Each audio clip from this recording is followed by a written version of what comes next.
In the case of Fast and Furious, the idea was this was some sort of law enforcement investigation. We were somehow going to be able to trace the guns through the cartels, make arrests. They can't explain how, but that was the supposed idea. Here, you've got the United States and the CIA dealing with the Jordanian intelligence service, knowing full well that there have been problems within the service for years, charges of corruption and things of that nature. And apparently that didn't matter to the administration.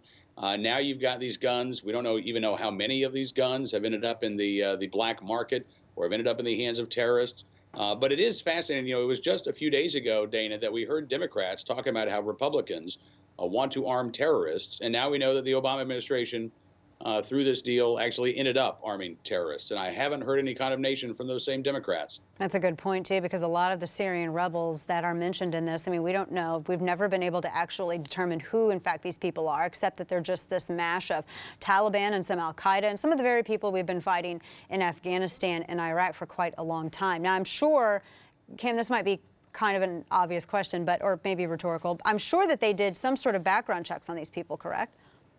Oh, sure. I'm sure. Again, this was a government contract. This was dealing with, one government to another. The problem was that, you've got folks within the Jordanian intelligence services that have been facing charges of corruption going back to the Bush administration. Again, this is not a new problem.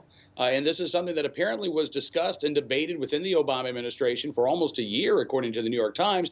And then the president decided to go ahead with this, knowing full well that there were some bad actors and there was a chance that this was going to happen. Apparently, the president thought it was worth it. I'd love to hear the president's line of thinking on this.